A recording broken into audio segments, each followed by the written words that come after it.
Hello, I'm Martijn Graat and this is Does Logistics Matter? A podcast on trends and innovations in supply chain and logistics. Answering yes to the question today is Herbert ten Have, CEO at Fyzir. In this episode we talk about trends in warehouse robotics, the intricacies of picking goods with a robot, how warehouse workers will be replaced by robots, and what the warehouse of the future will look like. Please enjoy my conversation with Herbert ten Have. Herbert, welcome to the show. My first question is always, does logistics matter? Absolutely. I think in this age, we all know that it absolutely matters. Well, thank you. How did you end up in logistics yourself? Apart from my own experience in ordering things and seeing logistics acting around me, it was 5 years ago that I joined this company and that I became aware of all the challenges in logistics. So it's a bit more than 5 years. Okay, so you have a different. You didn't have a logistics background when you stepped in. Not at all. Other than being a participant in receiving at the receiving end of logistics. Absolutely, yeah. And a friend of mine has a company, Schenk Logistics in Papendrecht. So when I was a kid, I was in one of those trucks, actually in this area where the fruit terminal was. So I was reminded it's 10 minutes ago. So there was a whole area where a lot of fruit would be transported from ships. And so I joined one of the trucks when I was a kid, I think 16-year-old. Okay, nice. So you're here obviously to talk about robotics and logistics matters. So robotics in logistics. What are the main trends that you see when you look at the use of robotics in logistics? Maybe first the term robotics. I think a robot is just an actuator moving from A to B, and so it's the smartness of the system that makes the difference. Mm-hmm. I think in warehousing you've seen a lot of ASRS, automated storage and retrieval systems, like the Van der Landen, the Matics, and what have you. So it's about storage and retrieving, and then the tote would be offered to a human, to a person, and then the person operator would pick the items. Yeah. In the last 3-4 years, you've got a lot of AMRs and AGVs running around in warehousing to transport from A to B. So they call them robots as well. Yeah.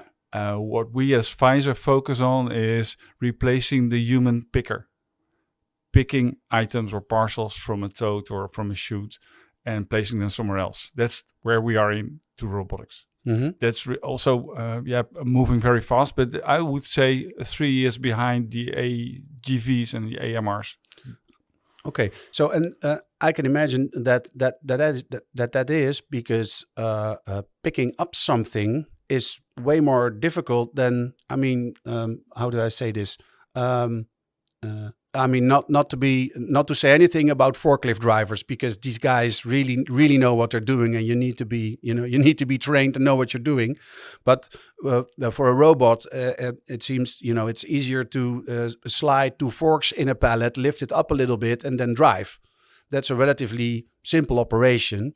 And if you picked orders, and I've done some work in logistics when I was a student, and if you have to pick, you have to pick things up with your hands, and that's, I guess, where the difficulty is. Exactly, and it's all about, like we as humans do, is we see something with our eyes. We've got 2 eyes. We can see depth as well, and we have to coordinate our hands.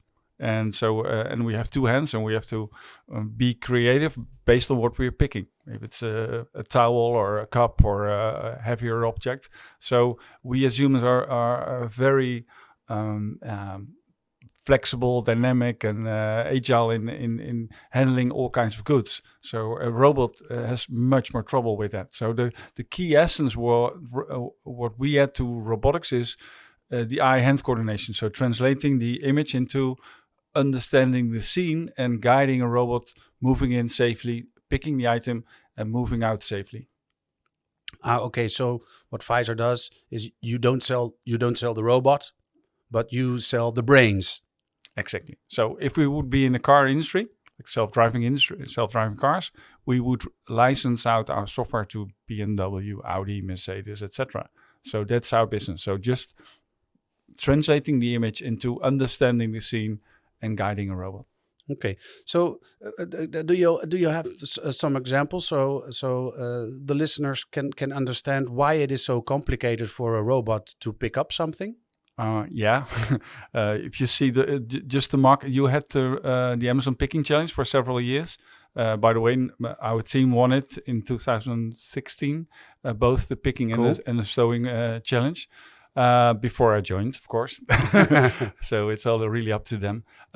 So it has been a challenge for years. So that's why everything you buy online is being picked by humans. So if you buy something at 11 o'clock at night, you can be assured that at some point in the night, people are picking your items, putting it in a box or a bag, becomes a parcel, and then also the parcel handlers several times pick it with humans. So the next day it's delivered, maybe 15 people have picked your items and your parcel already, all during the night. That's a huge number. 15, just 15 people are busy just because you clicked. Often the one or two items, and it has to be done in the night because at most web shops, at least in the Netherlands, the large ones, you can order before 12 and it will be delivered next day. Well, there's only one way and that can happen, and that's that after 12, when I placed my order and I go to bed, that other people are awake and processing that order. Correct. Yeah. And so we're in the business of, I often call it de-recruitment, like previous colleagues of mine. So de-recruitment, like we don't need the people anymore to do that kind of work. And so we can automate it. And it's not done from today to tomorrow, but you see it now happening all everywhere. A lot of in groceries or in apparel, clothing, that can be done by robots. Okay. So thinking about these humans that are at night and picking these goods, picking up an item. If they're even if they're just 18 years old and they're working at night, they have about 18 years of experience in touching things and seeing things and knowing, what they see and where it is and what they have to do with it. How do you train?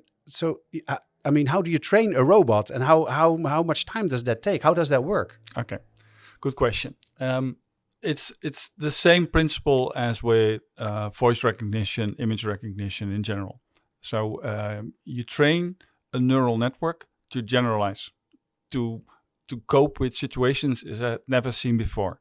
So we train a neural network to see a box or a bag, a tube, etc. So, and we do it by feeding it with hundreds, thousands, or millions of images, and we label them. It's called supervised learning. So we label to say, this is a box, this is a bag, this is another box, etc. So, and we take difficult situations, not the easy ones, really difficult. So they're close to each other, and it's sometimes even for a human hard to see. And those images we label, and then we train the neural network, and it becomes very good at recognizing what it needs to recognize and generalizing. So coping with unknown items, parcels, etc. That's how it trains. Okay.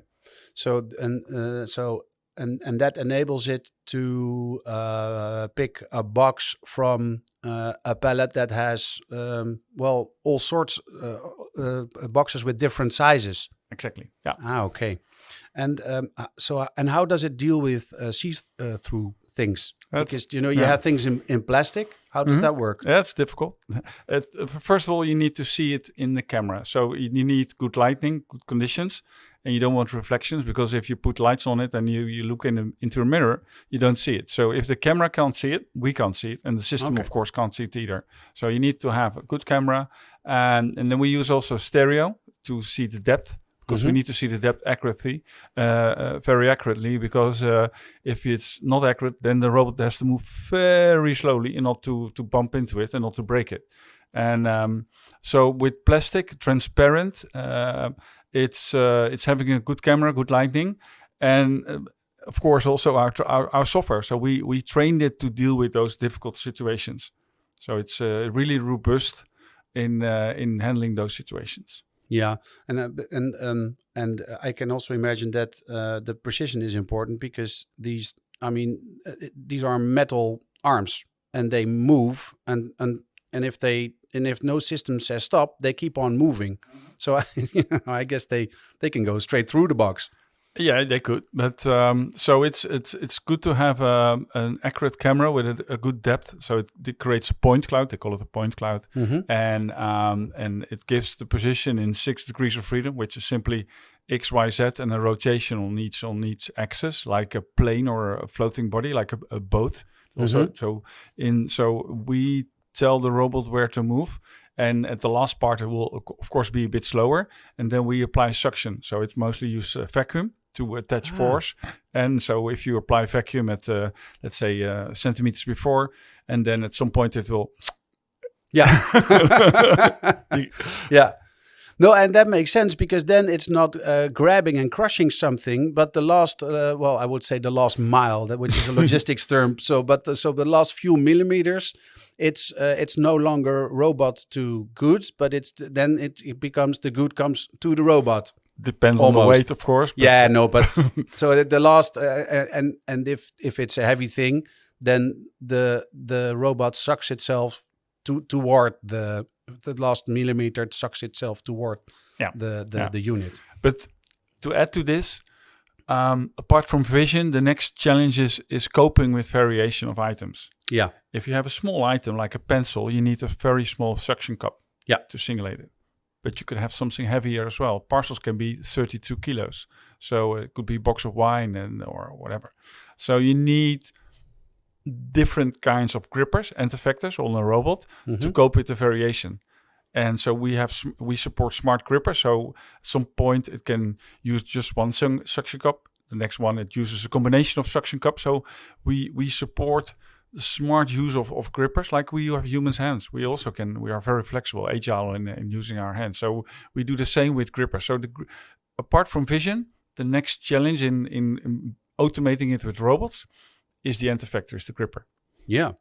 Yeah, and I guess, when you, because you're talking about item picking, which can be weird shapes, weird shaped things.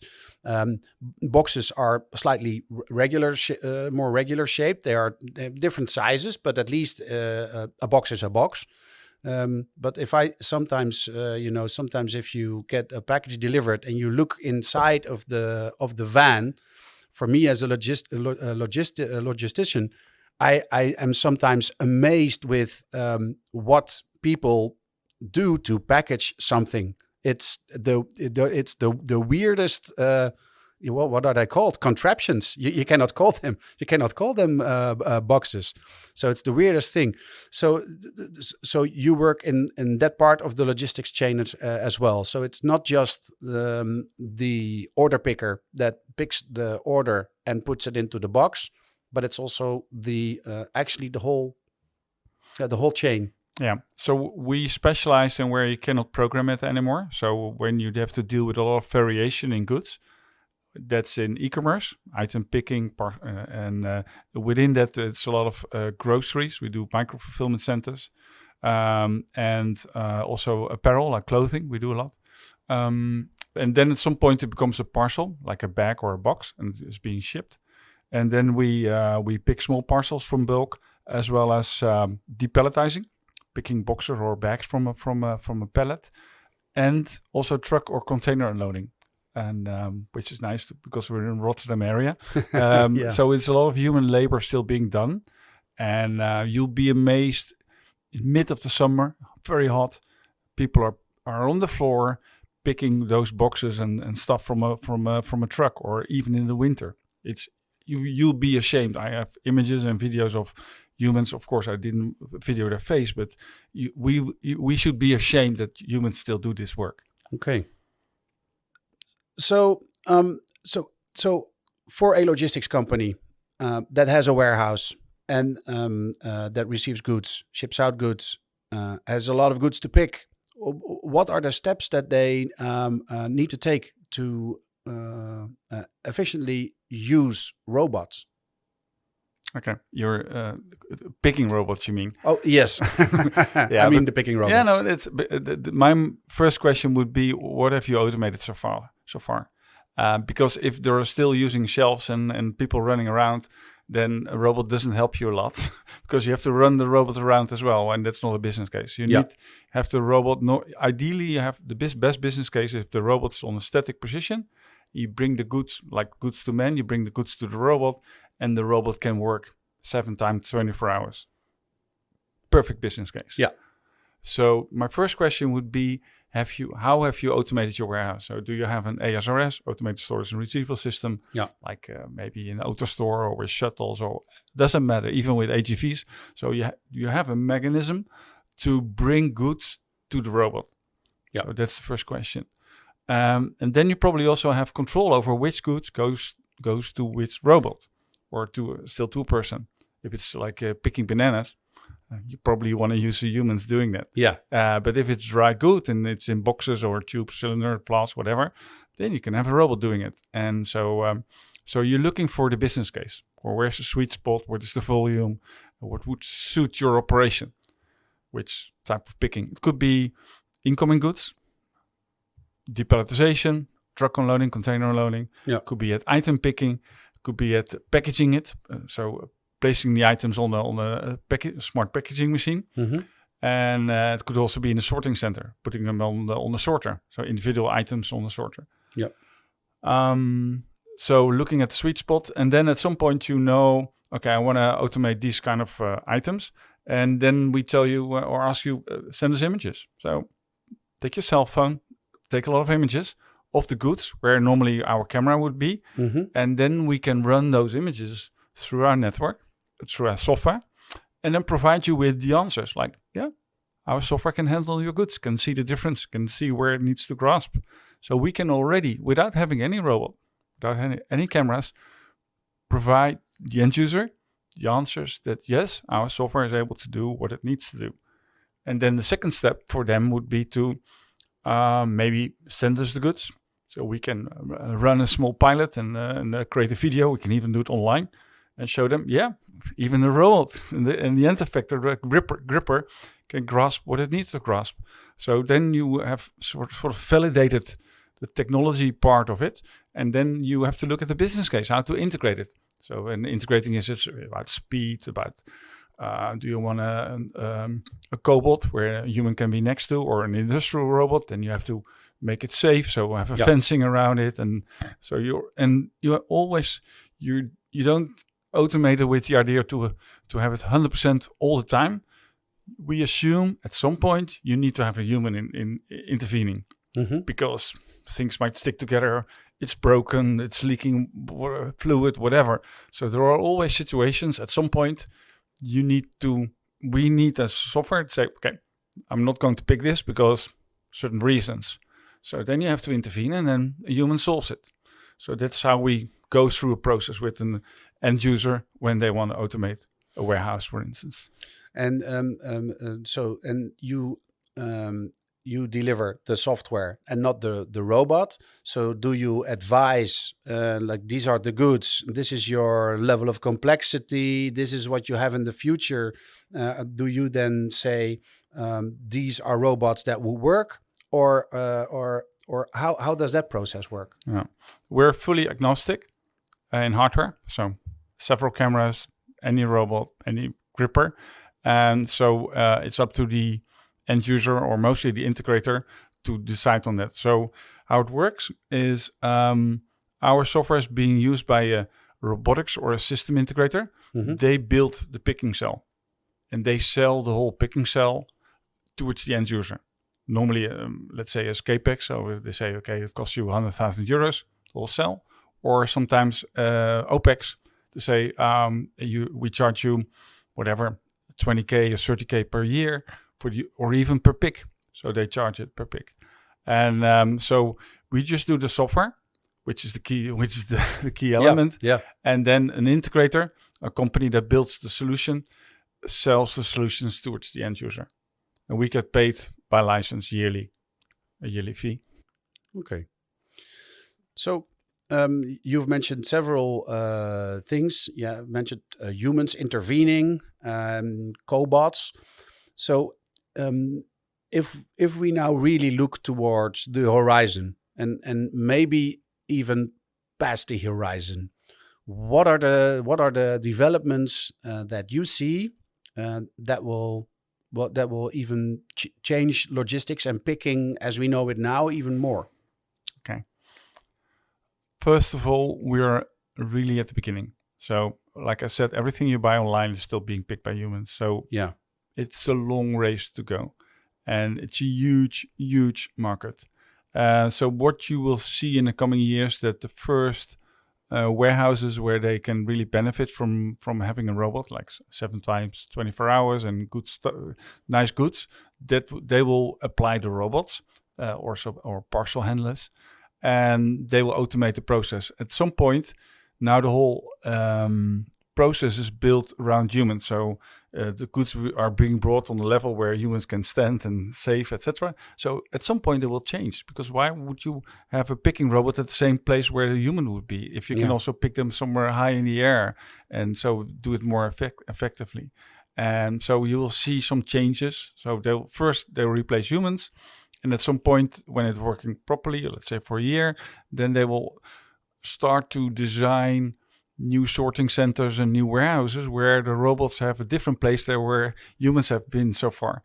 And at some point you will see, so like we do with micro fulfillment centers, you will see it, not completely lights out, but highly automated warehousing. So you put in goods. So the truck comes in the evening, they deliver all the goods in totes, and then it's being shipped out 7 times 24 hours with robots.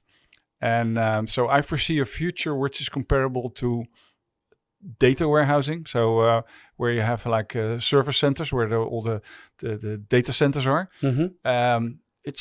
There's still humans working, but they're only controlling it. So they're looking from a distance and they're solving some issues, and maybe they replace a computer or a board or doing some other stuff, some maintenance stuff. But the whole system as such as a data center works properly. So you'll see at some point also robotized warehouses where you have just a few people watching it and maybe sometimes intervening and doing some stuff. So I think in the next 3 years, you will see the first of those warehouses fully automated and just some people controlling it.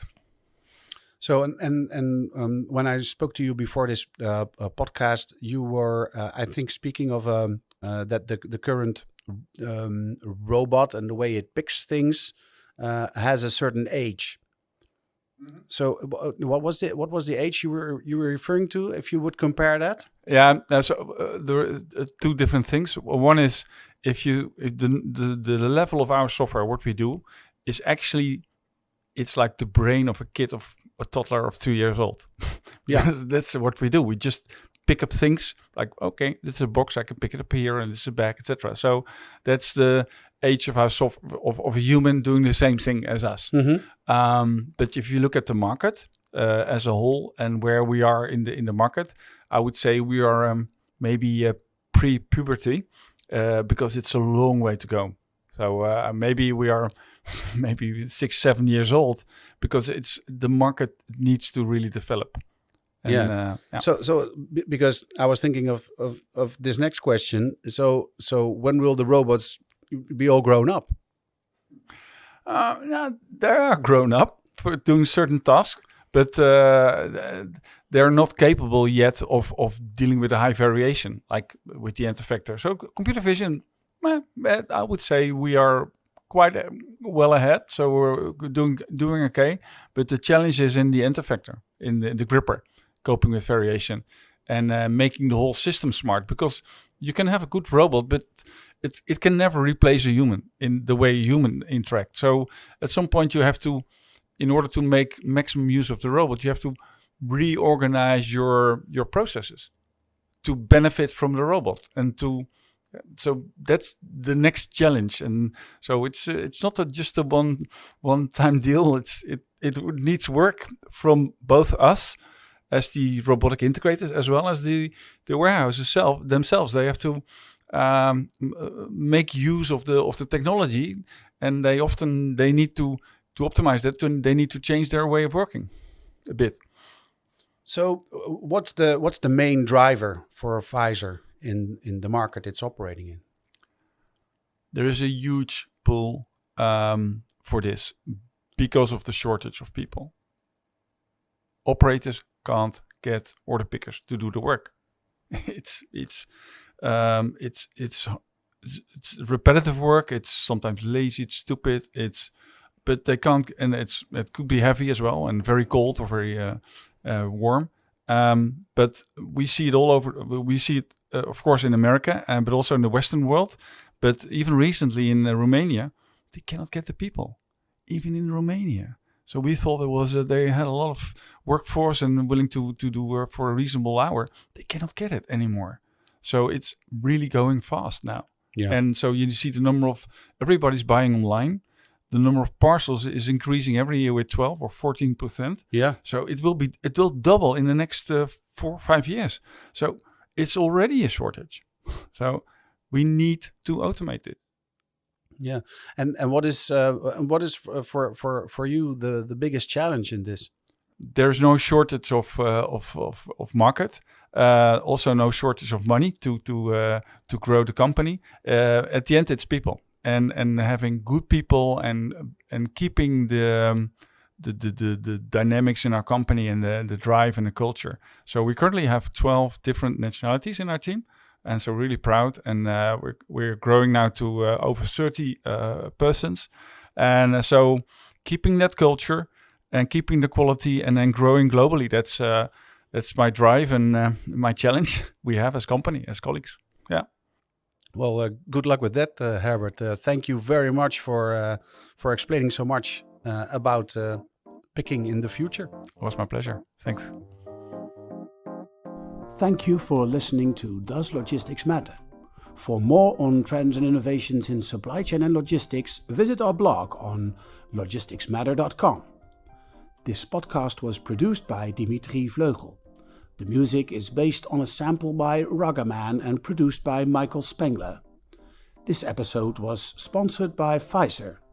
Fyzir designs, builds, installs and maintains world-class algorithms to automate the handling of unknown objects varying in shape, size, color, material and stacking. Their software is used by leading system integrators and end users all over the world in online retail, warehousing and parcel services. For more information, visit Fyzir.com. That's Fyzir.com.